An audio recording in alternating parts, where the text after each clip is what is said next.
Hi, Ron here from Military Images Magazine with a new episode of Life on the Civil War Research Trail. Today's story begins in my study where I was going through some materials and stumbled upon some back issues of catalogs from the 1990s to the early 2000s. And it occurred to me that it would be great to talk to you a little bit about collecting in the pre-digital era. One of the great ways to do that, one of the main ways, was mail order catalogs.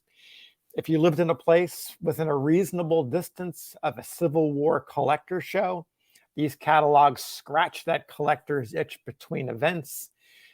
You could also go to flea markets and antique shops to find images, but the mail order catalogs would give you access to, in some cases, hundreds of Civil War images for sale. If you didn't have access to a show, if you lived in a part of the country that didn't have them, then the catalogs became even more important. No matter where you lived, these catalogs proved a lifeline to the Civil War collecting community and to your ability to build a collection. Most of these dealers' catalogs all work the same way.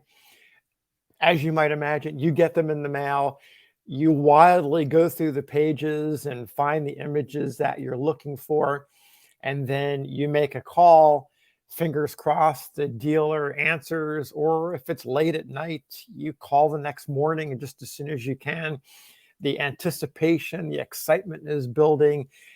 You make that call, you get that answer, you ask about the certain number of image in the catalog. You're looking at the catalog, you're looking sometimes at a thumbnail image of the photograph, sort of getting an idea of what it might look like. If it's available and you get it, you send in your check, and then next thing you know, the mail comes with your photograph. One dealer catalog was really quite unique, and that's the catalog of the late Henry Deeks. His catalogs, what made his catalogs really quite interesting was instead of having the catalog images available for you to purchase as soon as it came in, there was a fixed date and time. So you would get the catalog and you'd have to wait for that start time.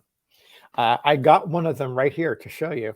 And I have such fond memories of Henry Deeks' sales because he always had them at 5 o'clock in the morning. So what I would do is I would get up at 4:30 a.m. I would make some coffee. I would go into the sunroom in our house, which is right down the hall there. And I would lay out the catalog. I would lay out this catalog on the floor. And Henry's catalogs were all the same, those two sections. The first section had a listing of all of the images that were for sale. Henry was a meticulous researcher, so you had some good information in paragraph form. And then the second section were goodly sized images, or I should say reproductions of images. So you had a pretty good idea of what was for sale. This particular catalog is from May 1990. And so I would lay out both sections of this catalog. I had a piece of paper because I had written down the choices that I was most interested in. Then, I should also say, these catalogs also had the prices on them. So you knew how much you had to pay. At about the other thing I had in the sunroom was my phone. I had the phone on the floor. I'm sitting on the floor, my coffee, my catalog, the phone. About 4:57, I would pick up the phone and start speed dialing, and hoping that I would eventually get through. The sale began at 5. There were a couple of occasions that I was caller number 1, which is the dream scenario because you had access to any of the images that were available. But oftentimes I would be like caller 10, caller 20, caller 30. And by that time, a number of the images would be gone. But I did get lucky on occasion. So really fascinating way to collect I loved having the opportunity to collect in that way. And so I wanted to share with you these catalogs and let you know that they existed. I've talked about them before, and no matter whether you're using Henry Deeks's catalog or another catalog, they were really valuable to help you add to your collection. They were helpful because it gave you some sense that there are other collectors that were out there. And again, it helps scratch that itch no matter where you were in the country.